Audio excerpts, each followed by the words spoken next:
বিসমিল্লাহির রহমানির রহিম। সুপ্রিয় দর্শক শ্রোতা, আমরা আজ আপনাদের সামনে এসেছি। আমাদের যে ল ফার্মটা আছে কিম্যান অ্যাসোসিয়েটস পিসি অ্যাক্সিডেন্ট ল ফার্ম।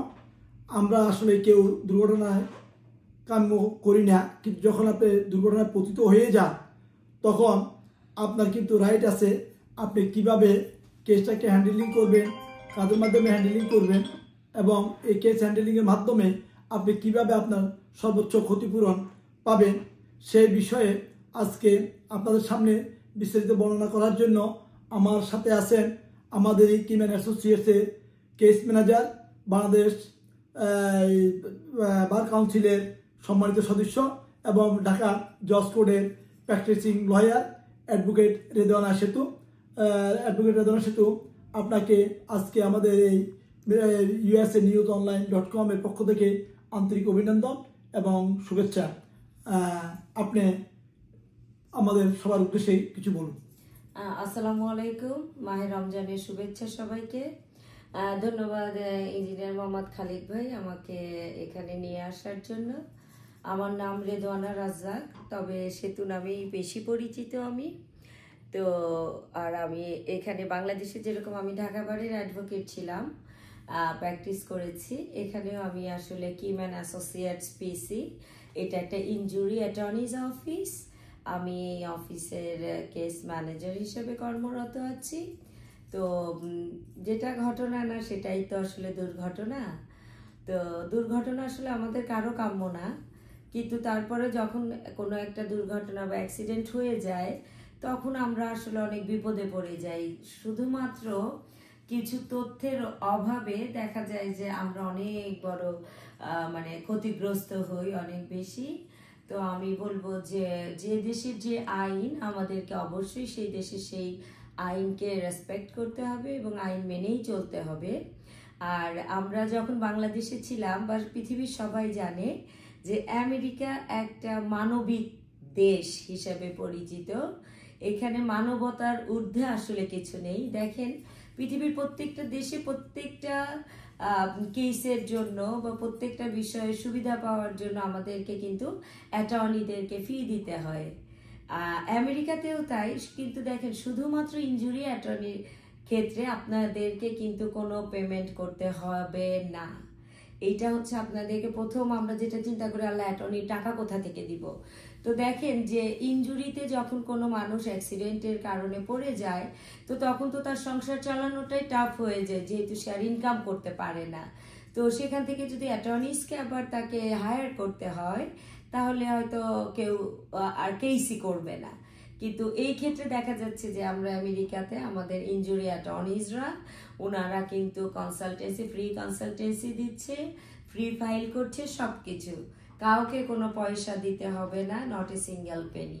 আচ্ছা, এইখানে আপনাকে দেন করে আমি আবার যাচ্ছি। আমি বলবো যে আপনারা সবাই শুনলেন আমাদের সুযোগ্য আইনজীবীর কাছ থেকে যে অ্যাক্সিডেন্ট ল ফার্ম একমাত্র ল ফার্ম যেখানে আপনি লয়ার হায়ার করার জন্য বা কনসালটেন্ট করার জন্য আপনাকে, অর্থাৎ আইনি পরামর্শের জন্য আপনাকে কোনো রকম ফি দিতে হয় না।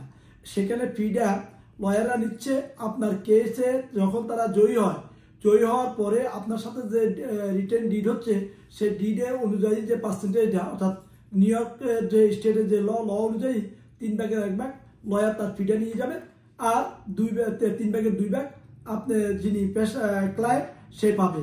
তো আমি সেক্ষেত্রে বলবো যে আপনারা যখন কোনো সমস্যায় অর্থাৎ দুর্ঘটনায় পতিত হবেন, তখন আপনারা ইন্ডিভিজুয়ালি অনেককে দেখবেন যে এখানে ল অফিস নিয়ে বসে আছে।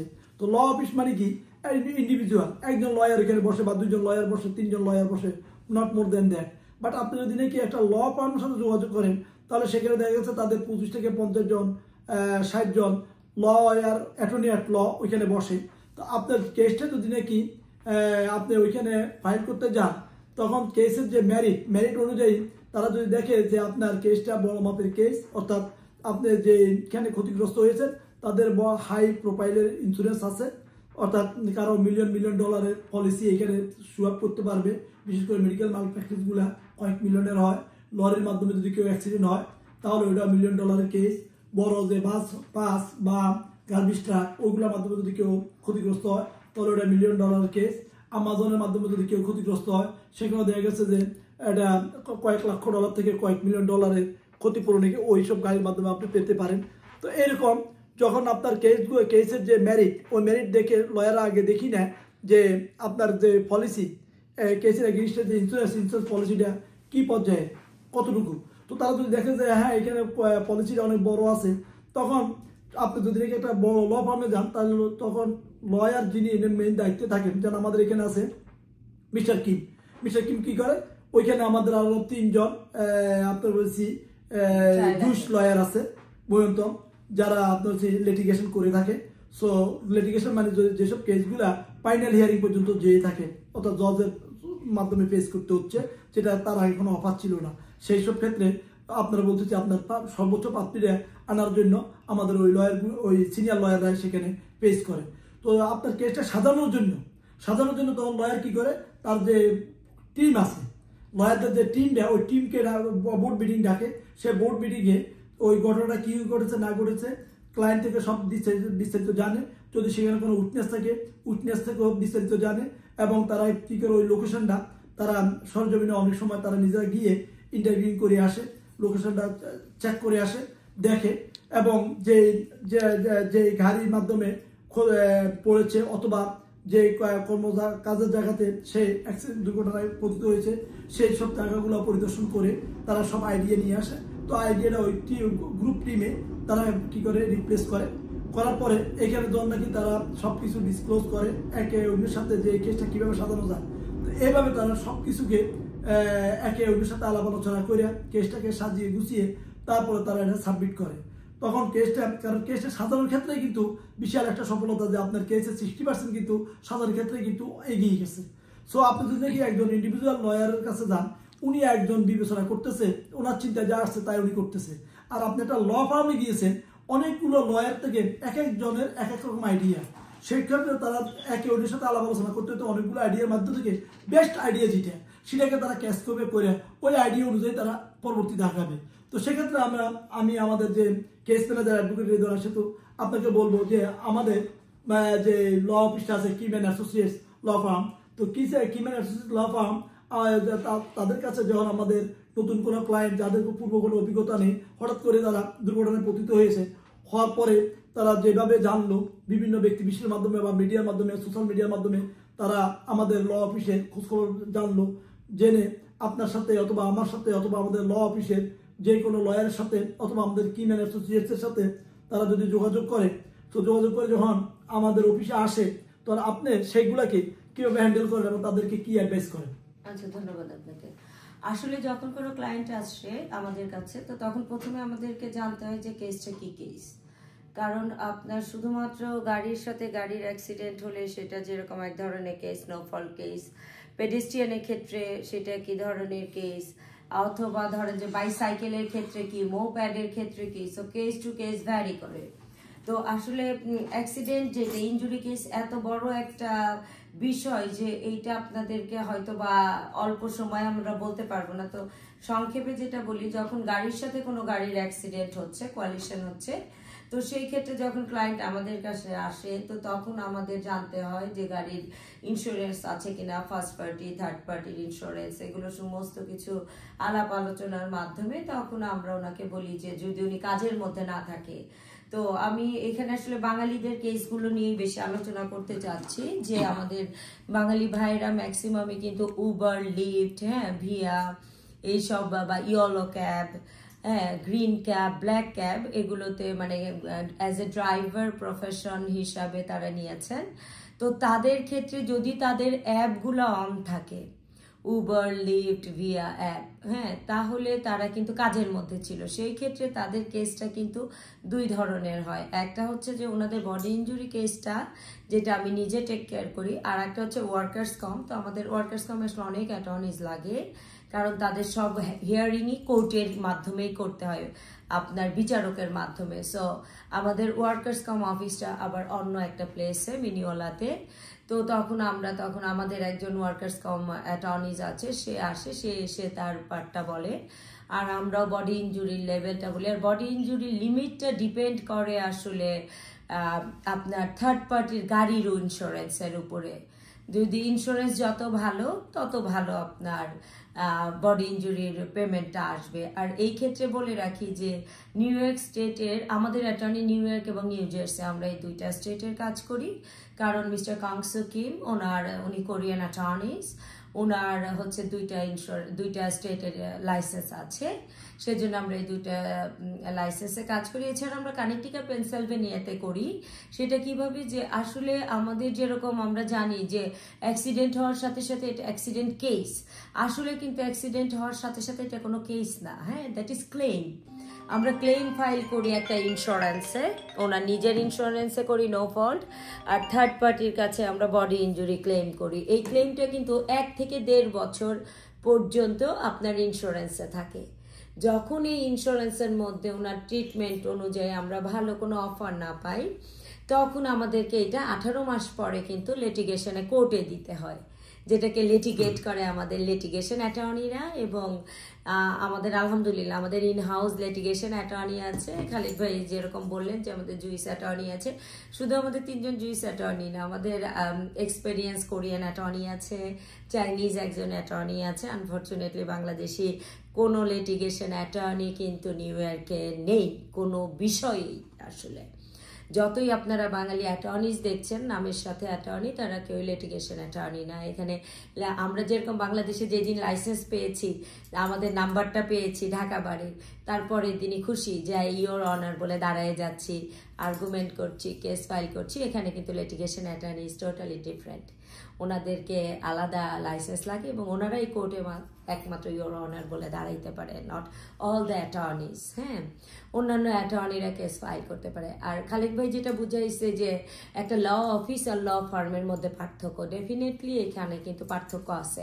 একটা ল অফিসে একজন অ্যাটর্নি বা 2 জন অ্যাটর্নি আপনাকে হেল্প করতেছে, বাট আপনারা যদি আমার অফিসে আসেন 16401 নর্দার্ন বুলেভার্ডে ফ্লাশিং আমার অফিস, আপনারা ঢুকলে দেখবেন আমাদের রিসিপশন তো সব অফিসেই আছে, রিসিপশন আছে, তারপরে এক সাইডে অ্যাটর্নি আছে, আমাদের সেটেলমেন্ট ডিপার্টমেন্ট টোটালি আলাদা, আমাদের ইন্স্যুরেন্স ডিপার্টমেন্ট টোটাল আলাদা, আমাদের প্রপার্টি ড্যামেজ মানে গাড়িটা যে ক্ষতিগ্রস্ত হলো তার, তো ওইটার জন্য যে আপনার গাড়ির ইন্সপেকশন, এগুলো আমরা কিন্তু সব কমপ্লিমেন্টারি করি।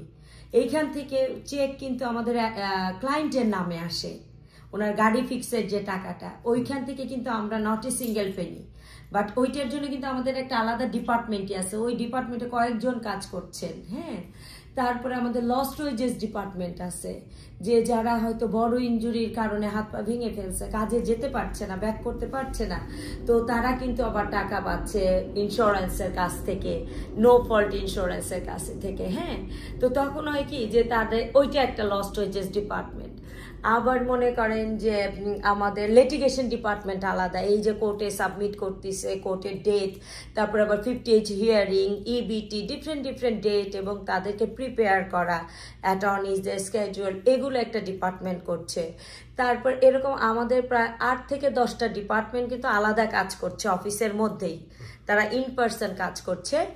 এবং যখন কোনো কেস নিয়ে দেখা যাচ্ছে যে অ্যাটর্নিজদের মধ্যে কন্ট্রাডিকশন হচ্ছে, তখন কিন্তু আমি সহ মেডিকেল ডিপার্টমেন্টের একজন, তারপরে আমরা হয়তো কয়েকজন মিলে, আমাদের বিশাল আপনার কনফারেন্স রুম আছে, ওইখানে বসে তো তাদের তখন আমাদের কিন্তু মত প্রকাশ করা যায়।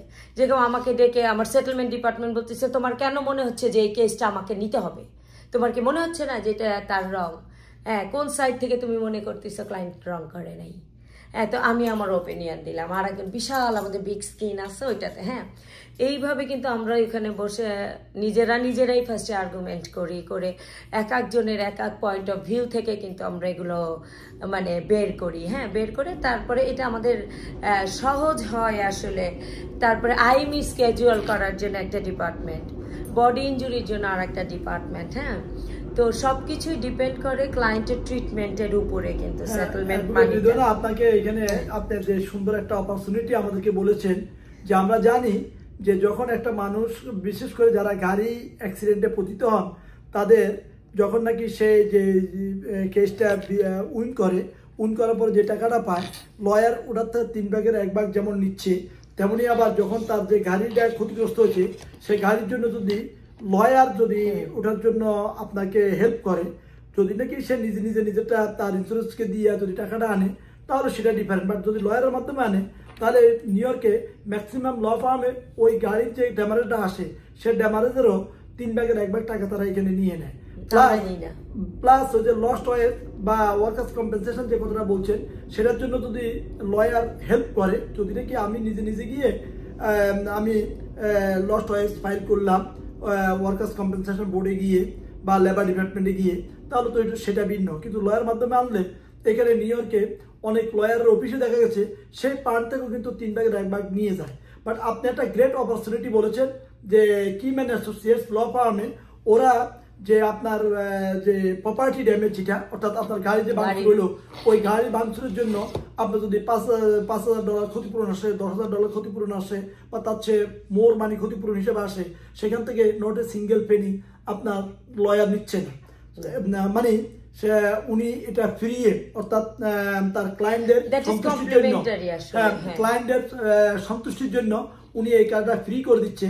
তাহলে কিম্যান অ্যাসোসিয়েটসে একটা গ্রেট অপরচুনিটি আমরা দেখতে পাচ্ছি, ওনারা একটা গ্রেট জব করতেছে আমাদের কমিউনিটির জন্য। প্লাস আপনি আরেকটা বললেন যে যারা লস্ট অ্যান্ড ওয়াইজের মধ্যে পড়ে গেছে তাদের এই লস্ট অ্যান্ড ওয়াইজের যে টাকাটা আসে সে টাকা থেকেও আপনার লয়ার একটা পেনি চার্জ করে না। তো যদি না করে থাকে তাহলে এই যে একটা অপরচুনিটি এখানে আছে। সো আমি বলবো যে আমাদের স্পেশালি আমি যেহেতু বাংলাদেশি, আমাদের বাংলাদেশি ক্লায়েন্টদের বলবো যে আপনারা যদি নাকি কোথাও এভাবে মানে দুর্ঘটনায় পতিত হন, তাহলে দুর্ঘটনায় পতিত হলে আপনি কিন্তু আগে যে ল ফার্মে যাবেন বা যে লয়ারের অফিসে যাবেন, যাওয়ার পরে আপনি কিন্তু ওই জিনিসগুলো কিন্তু ক্লিয়ার হয়ে নেবেন যে আপনার লয়ার কোন পারপাস থেকে আপনাদের টাকাটা কাটবে আর কোন পারপাস থেকে কাটবে না। কারণ এখানে তো দেখলাম আমরা যে কিম্যান অ্যাসোসিয়েটস অনলি একটাই যে আপনি যে ক্লেমটা করেছেন নো ফল্ট কেস অথবা ওয়ার্কার্স কম্পেনসেশন কেস, এই কেসটা যখন আপনি ফাইনাল যখন উইন করবেন, সেই ফাইনাল উইন করার পরে তখন যে ঠিকটা হচ্ছে 3/1 নিউ ইয়র্ক স্টেটের ল কিন্তু 3/1 যে পলিসি এটা শুধু ওই একটা থেকে উনি 3/1 কাটবে। আর আপনার ওয়ার্কার্স কম্পেনসেশন লস্ট অফ ওয়াইজের টাকা বা প্রপার্টি ড্যামেজের টাকা থেকে নট এ সিঙ্গেল পেন উনি কাটবে না। সো অন্য জায়গায় যদি আপনি সেম ফ্যাসিলিটি পান তাহলে আপনি ওইখানে যেতে পারেন, কিন্তু যদি ওইখানে এই ফ্যাসিলিটি আপনি না দেন তাহলে why you not come to us. আপনি গ্রেট সার্ভিস নেওয়ার জন্য আমাদের সাথে আসতে পারেন। তো আমি যে কথাটা বলবো আপনাকে আরেকটা জিনিস হলো যে বিভিন্ন সময় শুনি যে অনেকের কেসটা সেটেল হয়ে গেছে, সেই $1 লক্ষ, $2 লক্ষ, $3 লক্ষ, $500,000 ক্ষতিপূরণ পাচ্ছে। কিন্তু কিছুদিন পরে শুনি কি যে ওনার এই যে অফারটা এসেছিল এবং ক্লায়েন্ট এই অফার শোনার পরে এটা অ্যাকসেপ্টও করার পরে আবার এটা ক্যান্সেল হয়ে যায়। এটার রিজন কি একটু যদি সতর্কতা যাতে আমাদের ক্লায়েন্টরা সতর্ক থাকতে পারে বা আমাদের বাংলাদেশি ভাইরা যদি এই ব্যাপারে সবসময় সচেতন থাকে, সেজন্য যদি আপনি একটু ব্রিফ করেন এটা রিজনটা কি? ধন্যবাদ খালিক ভাই, আসলে খুবই ভালো একটা কোশ্চেন করেছেন, এটা খুবই সময় উপযোগী কোশ্চেন। আমি বলি এরকম একটা ঘটনা কিন্তু ঘটেছে আমাদের এক স্প্যানিশ ক্লায়েন্টের সাথে। তার অফার আসছে কত $600K, $6 লক্ষ। সে খুব খুশি, সে অফারে সাইন করছে, সেটেলমেন্টে সাইন করে সে তার গার্লফ্রেন্ডকে নিয়ে ঘুরতে গেছে সম্ভবত পোর্টোরিকোতে। তো ওইখানে যাওয়ার পরে সে ওই যে প্লেন থেকে যে প্যারাসুট দিয়ে নামে অনেক উপর থেকে, তো এই জিনিসগুলো সে তার সোশ্যাল মিডিয়াতে কিন্তু লাইভ করেছে এবং সোশ্যাল মিডিয়াতে দিয়েছে। হঠাৎ করে এট এ সাডেন সে যখন এগুলো সব শেষ করে ট্যুর করে আসছে, আমরা তখন থার্ড পার্টির কাছ থেকে, থার্ড পার্টি তো বডি ইনজুরি লিমিট দেয়, সে কিন্তু সার্জারিও করছে। তো তখন সে আমাদেরকে বলছে যে তারা এই কেসটাকে ডিনাই করছে, বডি ইনজুরি কেসকে। তো তখন তো আমাদের অ্যাটর্নি নিজে উনি ওদের সাথে যখন যোগাযোগ করলো যে কেন তোমরা এখন ডিনাই করছো, কারণ সেটেলমেন্ট পেপার অলরেডি সাইন, এখন তো চেক আসবে, আমরা চেক ডিপোজিট করে ক্লায়েন্টকে দিয়ে দিব।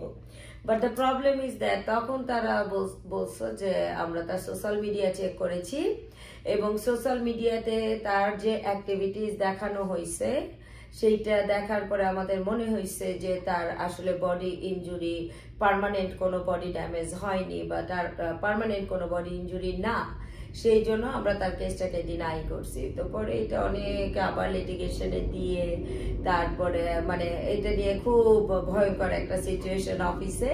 তো পরবর্তীতে তার যেটা সেটেলমেন্ট আসছে ওইটা জাস্ট মানবিক কারণে শুধুমাত্র $1.5 লক্ষ পর্যন্ত করা গেছে অনেক কষ্টে। তো আমি আমার যারা ক্লায়েন্ট আছেন অথবা যে বাঙালিরা দেখছেন বা যাদের অ্যাক্সিডেন্ট কেস আছে নিউ ইয়র্কে অথবা যে কোনো জায়গায়, এখন কিন্তু আপনার প্রত্যেকটা ইন্স্যুরেন্স সোশ্যাল মিডিয়া কিন্তু চেক করবে। তো আপনার বডি ইনজুরি আছে, আপনি টাটা থই থই নাচানাচি করছেন, আপনি ঘোরাঘুরি করছেন, দৌড়াদৌড়ি করছেন, হাইকিং করছেন, সারাদিন ডেমনস্ট্রেশন করছেন, এগুলো প্লিজ সোশ্যাল মিডিয়াতে আনবেন না। কারণ তারা সোশ্যাল মিডিয়া দেখে যদি মনে করে, কারণ কেসটার ধরন শুনেই বোঝা যাচ্ছে বডি ইনজুরি, বিআই কেস। সো বডি ইনজুরি যদি না থাকে আপনাকে টাকা কেন দিবে? হ্যাঁ, তো এইটা একটা খুব ভালো কোশ্চেন করেছেন। আর একটা বলি আসলে যে বাঙালি ভাইদের যাদের কেসগুলো এগুলো নো ফল্টের পাশাপাশি কিন্তু ওনাদের ওয়ার্কার্স কম কেস হয়, যখন ওনারা অ্যাপ অন থাকে গাড়ির, কাজে থাকে, প্যাসেঞ্জার থাকুক বা না থাকুক। তো সেই ক্ষেত্রে আপনার কেসটা কিন্তু নো ফল্টটা অবশ্যই, এবং একটা ট্রিটমেন্ট দিয়ে আমরা 2টা কেসই সেটেল করি। সেই ক্ষেত্রে আপনাদের ওয়ার্কার্স কমের ক্ষেত্রে কিন্তু আপনাদের ট্রিটমেন্ট কস্ট ওয়ার্কার্স কম বোর্ড দিবে, ব্ল্যাকার ফান্ড। আপনাদের লস্ট ওয়েজেস ব্ল্যাকার ফান্ড দিবে। সেই ক্ষেত্রে কিন্তু আপনাদের লস্ট ওয়েজেস কম হবে, মানে 50% আপনি যা ইনকাম করতেন খরচ বাদ দিয়ে তার 50% to 60% দিবে। আর আপনার হচ্ছে বডি ইনজুরির জন্য তারা একটা টাকা আপনাদেরকে দিবে। তো এইটা গেল হচ্ছে আপনার ওয়ার্কার্স কম। এবং ওয়ার্কার্স কম অ্যাটর্নিরা কিন্তু আবার সব জায়গা থেকেই 15% রাখবে, এবং সেই 15%ও কিন্তু জজ আপনাদেরকে রায় দিবে। যেরকম ধরেন যে একটা অ্যাক্সিডেন্ট হয়েছে ডিসেম্বর 31, 2024, আমরা যখন লস্ট সবকিছু ফাইল করলাম ওয়ার্কার্স কম, সেগুলো ওয়ার্কার্স কম বোর্ড এখন একটু সময় লাগে, অ্যাটলিস্ট 6 সপ্তাহ লাগে ওয়ার্কার্স কমের সব নাম্বার, সব পেপার, ক্লেম নাম্বার আসতে। তো তারপরে দেখা যায় যে 6 মাস 7 মাস হয়ে যাচ্ছে, সাধারণত 2-3 মাসের মধ্যেই তাদের ফার্স্ট চেক চলে আসে। আমরা হিয়ারিং কল করি, কারণ ফার্স্ট চেক তারা 150 পার উইক ধরে একটা $300 একটা বাই উইকলি চেক দেয়। আবার অনেকে সেই চেকটা কিন্তু পাচ্ছে না। তো দেখা যাচ্ছে যে তখনই আমাদের ওয়ার্কার্স কম অ্যাটর্নিরা তাদের জন্য একটা হিয়ারিং কল করে। হিয়ারিং আসতে দেখা যাচ্ছে 8 মাস লেগে যাচ্ছে। তো তখন 8 মাস পরে যে কিন্তু তারা যে 4 মাস 3 মাস 2 মাস হট এভার তারা কাজে যায় না, পুরো টাকাটা কিন্তু তারা একবারে পাবে, ডে অফ অ্যাক্সিডেন্ট থেকে কাজে ব্যাক করা পর্যন্ত। এবং তখন ওই টাকা থেকে ওয়ার্কার্স কমের ক্ষেত্রে কিন্তু ওয়ার্কার্স কম অ্যাটর্নি কত পাবে ওই লস্ট ওয়েজেস হিয়ারিং করার জন্য, এইটা কিন্তু জাজ ক্লায়েন্টকে শোনায়েই ওই 15% কিন্তু ওয়ার্কার্স কম অ্যাটর্নিরা পাবে। কারণ তাদের রেট আসলে এত কম হয়ে যায়, 15% কোনো টাকাই না। আপনার 10,000 টাকা হইলে সেখানে 1500। হ্যাঁ, আবার ওদের সেটেলমেন্টও তাই 15% নেবে ওয়ার্কার্স কম অ্যাটর্নি। আর আপনার কেউ কেউ বডি ইনজুরি কেস বলে, কেউ এটাকে নো ফল্ট কেস বলে, কেউ থার্ড পার্টি কেস বলে, যেটা গাড়ি টু গাড়ি। আর পেডিস্ট্রিয়ানের ক্ষেত্রে আবার টোটালি ডিফারেন্ট। আসলে এত রকম কেস আছে প্রত্যেকটা। আর আপনারা সবাই ভাবেন যে কেস করলে $1 মিলিয়ন, তা কিন্তু না। এটা ডিপেন্ড করবে ওই গাড়ির ইন্স্যুরেন্সের উপর। ইভেন দেখা যাচ্ছে গাড়িতে প্লেট আছে, সবই আছে, ইন্স্যুরেন্স আছে। যখন আমরা ডিএমভি সার্চ করলাম, তারপর যখন আমরা ইন্স্যুরেন্সে ক্লেম করলাম, ইন্স্যুরেন্স আমাদেরকে পেপার দিল যে না, পলিসি ইনঅ্যাক্টিভ। যেই সময় অ্যাক্সিডেন্ট হয়েছে সেই সময় পলিসি ইনঅ্যাক্টিভ। তখন কি হবে? তো তখন কিন্তু এই কেসটা আমাদেরকে এমভিআর করতে হবে, যদি পেডেস্ট্রিয়ান হয় অথবা বাইসাইকেলিস্ট হয়। সেই ক্ষেত্রে আমরা স্টেটের এগেন্সে করবো, সেটা কিন্তু 25,000 টাকার কেস। আপনার বডি ইনজুরিতে যদি 10টা সার্জারিও করতে হয় তাও 25,000-এর উপরে না। আবার আছে লিন কেস। লিন কেসটা হয়, আমি আমার বাঙালি ভাইদেরকে বলবো যে যারা বিশেষ করে ম্যাক্সিমামই হচ্ছে ফুড ডেলিভারি করে, যে ভাইরা তোমরা ছোট ভাই তোমরা ফুড ডেলিভারি করছো, তোমাদের উদ্দেশ্যে বলবো যে এই যে মোপ্যাড বা মোটরসাইকেল 50cc মোটরসাইকেল, সেটা তেলের হোক বা ইলেকট্রিক হোক, এটা কিন্তু কখনোই কোনো ইন্স্যুরেন্স কভার করবে না। আমাদের কিন্তু অনেক কেস আছে, এখন কিন্তু নিউ ইয়র্ক স্টেটের লিন কেস কেউ নিতেও চাচ্ছে না। আমাদের অনেক কেস আছে যেটা লিন হয়ে যাচ্ছে, এবং সেই লিন কেসের কারণে দেখা যাচ্ছে, লিন কেস মানে তাদের ট্রিটমেন্টের টাকা তাদের নিজেদের দিতে হবে। তো এই ক্ষেত্রে দেখা যায় যে একটা 25,000 টাকার কেস যদি হয়, তো সেখানে তার দেখা যাচ্ছে ট্রিটমেন্টেই চলে যাচ্ছে 25,000-এর উপরে, 30,000, 40,000। তো সেই ক্ষেত্রে সে কি করবে? সে তো কিছুই কিন্তু পাবে না। কিন্তু তাহলে কি, তাদেরকে অবশ্যই ইন্স্যুরেন্স থাকতে হবে এবং তাদের প্লেট থাকতে হবে মোটরসাইকেলের। আমাদের বাঙালি প্রত্যেকটা ছেলের কিন্তু প্লেটও আছে, ইন্স্যুরেন্সও আছে, কিন্তু সেই ইন্স্যুরেন্সটা তারা পার্মানেন্ট $20 বা $30 দিচ্ছে, কিন্তু এই ইন্স্যুরেন্সটা তাদের কিন্তু নো ফল্ট কভার করছে না, মানে তাদের ট্রিটমেন্ট কভার করছে না। তো আমি বলবো যে দেখো, তোমরা তো ইনকাম করছো ভাইয়ারা, তোমরা ইন্স্যুরেন্সের সাথে কথা বলো যে আমাকে তোমরা নো ফল্ট কভারেজের জন্য কত দিতে হবে, আমাকে সেই কভারেজটাই দাও। এতে যদি তাদেরকে পার মান্থ $100 করেও দিতে হয়, তারা কিন্তু দিতে পারবে।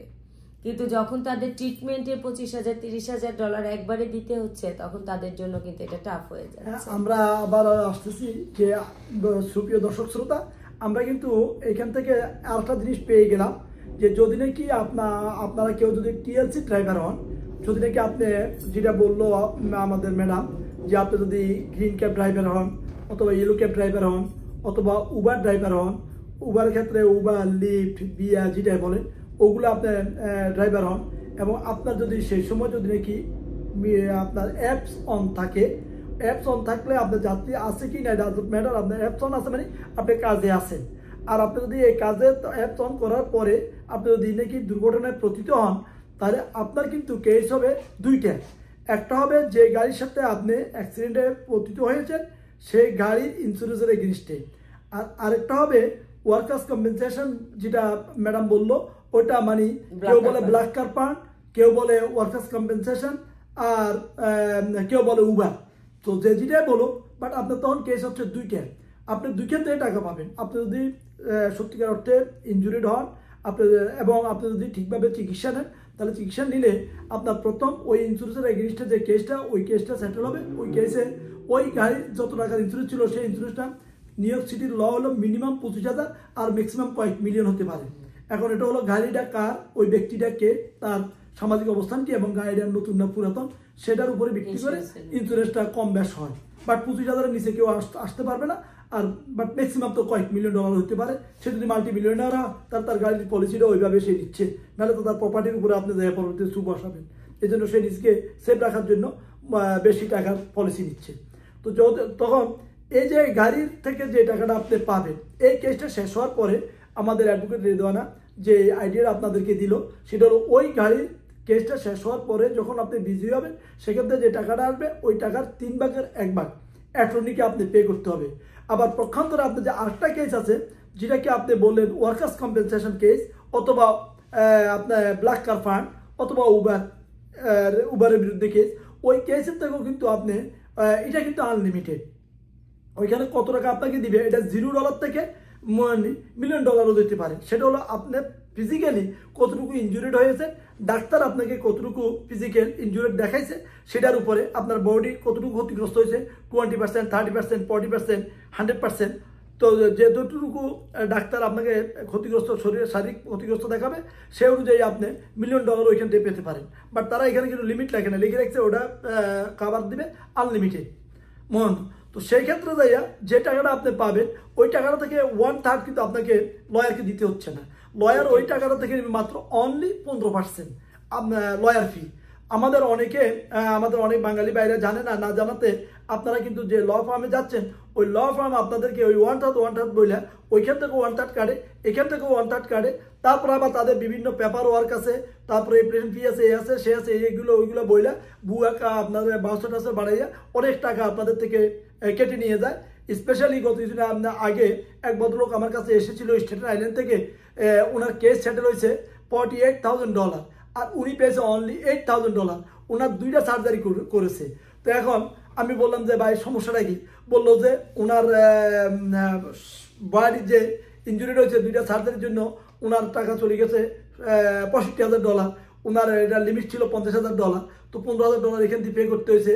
আবার ওই লয়ারের কাগজপত্রে কি কি ফি ছিল, ওইসব ফির কারণে অনেকটা কিছু টাকা তাকে দিতে হয়েছে।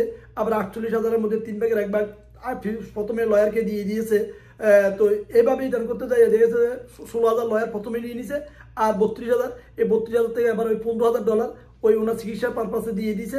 তারপর আবার কাগজপত্র কি কি কি কি ওইগুলোর জন্য নাম দিয়ে আরও অনেক টাকা নিয়ে গেছে, নিয়ে লাস্ট ওনাকে $8,000 অনলি দিয়েছে। এখন উনি এসেছে যে ওই লয়ারের বিরুদ্ধে উনি আইনগত কোনো ব্যবস্থা নিতে পারবে কিনা। তো আমি বললাম যে ভাই আপনি উনি যে কাগজগুলো আপনাকে দিয়েছে সেই কাগজগুলোতে আপনি কি সাইন করেছেন না সাইন করে আসেন নাই? তো বললো যে ভাই সাইন তো করেছি। তো আমি বললাম যে যখন সাইন করেছেন সেক্ষেত্রে আমাদের ক্ষমতাটা লিমিট হয়ে গেছে, কারণ আপনি সাইন করেছেন মানে আপনি অ্যাডাল্ট, আপনি তার সকল কিছুতে এগ্রি করেছেন, সকল কিছু মেনে নিয়ে এগ্রি করে আপনি কিন্তু সাইনটা করেছেন। আপনি যদি সাইনটা না করতেন তাহলে এখন আমরা এটাকে যাচাই বাছাই করার ক্ষমতা আমাদের ছিল। বাট এরকম প্রতারিত আপনারা যদি নাকি কত এরকম হন তাহলে অন্তত সাইন করবেন না, না করে আমাদের সাথে আমাদের যে অভিজ্ঞ আইনজীবী আছে কিমেন অ্যাসোসিয়েটস ল ফার্ম, কিমেন অ্যাসোসিয়েটস ল ফার্মে আমাদের যে লয়ার মিস্টার কিমের সাথে আলোচনা করতে পারেন। আর আপনাদের বাঙালিদের সহযোগিতায় আমাদের একজন অভিজ্ঞ বাংলাদেশের প্রখ্যাত আইনজীবী, যিনি ঢাকা বারের একজন মেম্বার এবং ঢাকা জজ কোর্টের একজন অভিজ্ঞ প্র্যাকটিসিং লয়ার মনিন অ্যাডভোকেট রেদনা সেতু, উনি অত্যন্ত ফ্রেন্ডলি এবং আপনারা যে কোনো সময় ওনাকে কল দেন উনি কখনো বিরক্ত হন না। স্পেশালি যদি আপনি রাতে 3টা বাজেও কল দেন, দেখা গেছে আপনার ঘুম থেকে উঠো আপনার ফোনটা ধরবে এবং আপনার সকল কথা সে সময় ধৈর্য এবং সহ্য সহকারে শুনবে এবং আপনার যে যে বুদ্ধি পরামর্শের প্রয়োজন উনি আপনাকে এই সার্ভিসটুকু দিবেন। তো আমি এই আপনাকে গ্যারান্টিটা আপনাকে এনশিওর করতেছি। তার পাশাপাশি আপনাকে লাস্ট একটা প্রশ্নের মধ্যে দিয়ে আমি শেষ করি। সেই প্রশ্নটা হলো আমাদের অনেক ভাইয়ের কাগজপত্র নেই, যারা আপনারা বলতেছি এই দেশে আমরা অবৈধ বলবো না, বলবো যে আনডকুমেন্টেড। বুঝুন তো, অবৈধ শব্দটা শুনতে একটু খারাপ দেখা যায়, তো আনডকুমেন্টেড। তো অবশ্যই আনডকুমেন্টেড ইংরেজি, বাংলা কিন্তু সব ভাষাটা কিন্তু এরকমই আসে অবৈধ। তো যাদের কাগজপত্র নেই তো তারা কিন্তু অনেকে দেখা গেছে কাজ করতে গিয়ে অথবা রাস্তা পারাপার করতে গিয়ে অথবা অন্য কারো গাড়ি দিয়ে যাইতেছে, সে যাত্রী হিসেবে বসা ছিল, এখন সে দুর্ঘটনায় পতিত হয়ে গিয়েছে। এখন তাদের তো যেহেতু কাগজপত্র নেই, ওই মুহূর্তে তারা যে পুলিশ কল দিবে, পুলিশ কল দিয়ে অর্থাৎ 911 কল দিয়ে পুলিশ রিপোর্ট করবে, সেই সাহসটুকু তো তাদের মাঝে নেই। আর স্পেশালি এখন ট্রামের যুগে তো অবৈধরা এমনও একটু আতঙ্কের মধ্যে আছে, যেখানে যাদের ডকুমেন্টেড আছে অর্থাৎ ওয়ার্ক পারমিটদারি তারাই আতঙ্কের মধ্যে আছে, আর তার মধ্যে যাদের কিছু নেই তাদের কথা তো ভিন্ন। তো এখন এরকম কোনো ব্যক্তি বিশেষ যদি নাকি দুর্ঘটনায় পতিত হয় তাহলে সেই আইনগত কতটুকু সহযোগিতা পাবে। এখন সে যদি নাকি 911 কল দেয় তাহলে সে ইমিগ্রেশনের যে ঝামেলা, ওই ঝামেলায় পড়ার কোনো সম্ভাবনা আছে কিনা, যদি আপনি একটু সবার সুবিধার্থে ব্যাখ্যা করেন। ধন্যবাদ। এই সময়ের জন্য এটা আসলে খুবই উপযুক্ত প্রশ্ন। তো কথা হচ্ছে যে আনডকুমেন্টেড যারা অথবা ইমিগ্রেশনের সাথে অ্যাক্সিডেন্টের কিন্তু কোনো সম্পর্ক নাই। হ্যাঁ, আপনার ইমিগ্রেশন স্ট্যাটাস কখনোই দেখবে না। অ্যাক্সিডেন্টের ক্ষেত্রে শুধু দেখবে যে আপনি নিউ ইয়র্ক স্টেটের কোন টেরিটরিতে আছেন কিনা এবং সেইখানে কোনো অ্যাক্সিডেন্টে পতিত হয়েছেন কিনা। এখন আপনি নিউ ইয়র্ক স্টেটে আছেন, নিউ ইয়র্ক স্টেটে অ্যাক্সিডেন্ট করেছেন, সঙ্গে সঙ্গে অবশ্যই আপনি 911 কল করবেন এবং অ্যাম্বুলেন্স কল করবেন।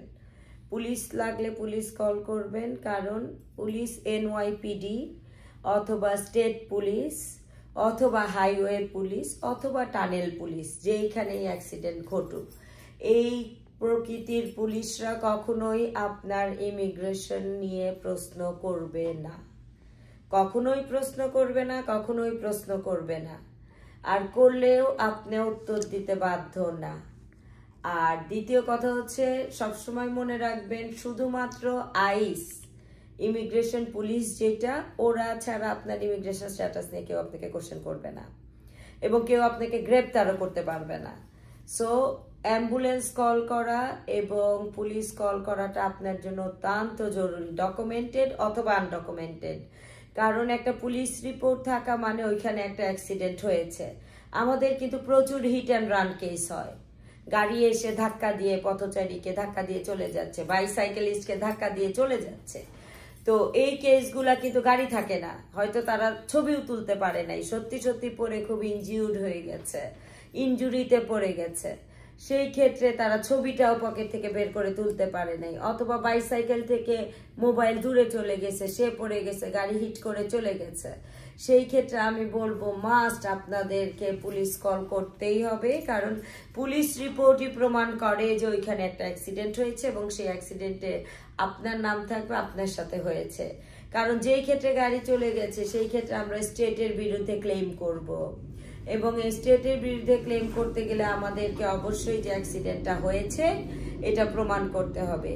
আমাদের একটা ছোট ভাই, হ্যাঁ, ও আমেরিকাতে ঢোকার পরে, ও ব্রুকলিনে থাকে, নাম মেনশন করছি না, ও আমেরিকাতে আসার 15 দিন পরে বাইসাইকেল নিয়ে ঘুরতে গেছে, ব্রুকলিনে অ্যাক্সিডেন্ট হয়ে ওইখানে অনেকক্ষণ পড়েছিল। হঠাৎ করে সাইডে যে বসে দেখে যে জুতা সহ লাল হয়ে গেছে। এর মধ্যে এক বাঙালি ভাই বলছে যে তুমি তাড়াতাড়ি 911 কল করো, পুলিশ আসুক, অ্যাম্বুলেন্স আসুক। সে বলছে আমার কোনো কাগজপত্র নাই ভাই, আপনার পায়ে ধরি, আপনি কল করেন না। তো তখন সে ভদ্রলোকের মায়া হয়েছে, ভদ্রলোক তার নিজের অ্যাকাউন্ট থেকে একটা উবার কল করছে এবং সেই উবারে করে তাকে কিন্তু একটা হসপিটালে পাঠাইছে। হসপিটালে মাইমনিডাস তাকে দেখার সাথে সাথে তার কিন্তু সার্জারি করে তার পায়ের যে বুড়ো আঙুল যেটা, ওইটা কিন্তু কাইটে ফেলছে এবং সেইখানে ঘা হয়েছে, তার দুইটা কিন্তু সার্জারি হয়েছে। কিন্তু সে ওই যে ভয়ে যে পুলিশ কল করে নাই, আমরা কোনোভাবেই প্রমাণ করতে পারি নাই যে ওইখানে তার অ্যাক্সিডেন্ট হয়েছে। এবং শুধু তাই না, যে ভাই ওনাকে উবারটা কল করে দিছিল, আমি নিজে ব্যক্তিগতভাবে ওনাকে অনেক রিকোয়েস্ট করছি যে আপনি ওই রিসিপ্টটাও যদি আমাকে দেন যে এইখান থেকেই তাকে আপনি হসপিটালে পাঠাইছেন, অ্যাক্সিডেন্ট লোকেশন ইজ দিস।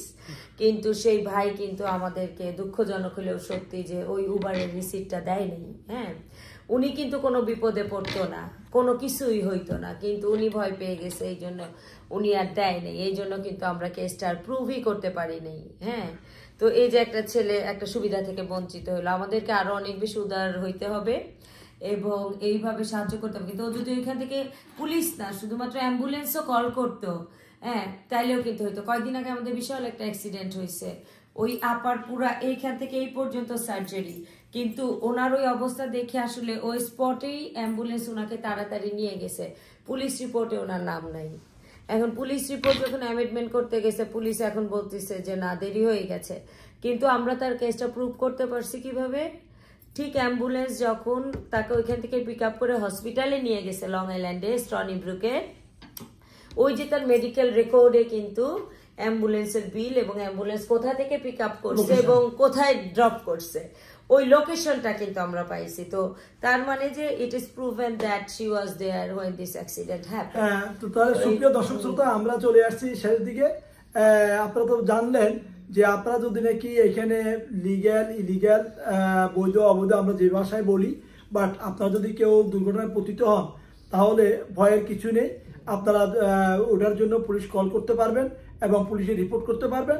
এবং আমেরিকা হলো মানবাধিকার দেশ, মানবতার দেশ এবং মানুষের জানমাল হেফাজত করার দেশ। তাই আপনি একজন হিউম্যান হিসেবে আপনার যে রাইটস আছে সেই রাইটস আপনি ইলিগাল হলেও আপনি 100% পাবেন। সো আপনি যদি নাকি সত্যিকার অর্থে কোনো দুর্ঘটনায় পতিত হন তাহলে আপনি কাগজপত্র আছে কি নাই ওটা চিন্তা না করে আপনি পুলিশ কল দিতে পারেন। আর যদি পুলিশ কল দিতে আপনার ভয় থাকে তাহলে অন্তত অ্যাম্বুলেন্স কল দিন। অ্যাম্বুলেন্স কল দিলে, অথবা যদি নাকি আপনি অ্যাম্বুলেন্স কল দিতে ভয় পান, আপনি অন্তত মিনিমাম একটা উবার কল দিন এবং সেই উবারের যে রিসিপ্টটা আপনি যে যাবেন ওই রিসিপ্টটা সংরক্ষণ করবেন যে আপনাকে এখান থেকে হসপিটাল নিয়েছে। কারণ উবার লোকেশনে দেখা যায় কোথায় পিক আপ করেছে এবং আপনার তো হসপিটাল ড্রপ দিয়েছে, এটা কিন্তু উবার লোকেশনে দেখা যায়। সো আপনি যদি কি ওই দিনের ওই সময়ের ওই বিলটাকে সেভ করে রাখেন এবং এটা যদি আইনজীবীকে দেন তাহলে আইনজীবীরা আপনার এটা দিয়েও আপনার জন্য ফাইল করতে পারবে, আপনাদের ফাইট করতে পারবে এবং আপনি যাতে আপনার সর্বোচ্চ ক্ষতিপূরণ পান সে ব্যাপারে আপনাকে এনশিওর করতে পারবে। সো আপনাদেরকে আমরা আবারও সে অনুরোধ করতেছি যে আপনারা যদি কোনো দুর্ঘটনায় পতিত হন তাহলে সেই দুর্ঘটনার কারণে আপনি বোবার সাথে ঘরে বসে থাকবেন না, অবশ্যই কোনো আইনজীবীর সাথে যোগাযোগ করবেন, পরামর্শ করবেন। আর এই যোগাযোগ বা পরামর্শ করার জন্য যদি আমাদেরকে ভালো লাগে তাহলে আমাদের এই যে অ্যাডভোকেট রিদওয়ানা সেতু, ওনার ফোন নাম্বারে আপনারা কল দিতে পারেন। ওনার ফোন নাম্বার হলো 3479688499, অথবা আমার ফোন নাম্বারে কল দিতে পারেন। আমি ইঞ্জিনিয়ার আব্দুল খালেক, আমার ফোন নাম্বার হলো 9176677324। আজ এ পর্যন্ত, দেখা হবে ইনশাল্লাহ আগামী পর্বে। ধন্যবাদ আপনাদের সবাইকে।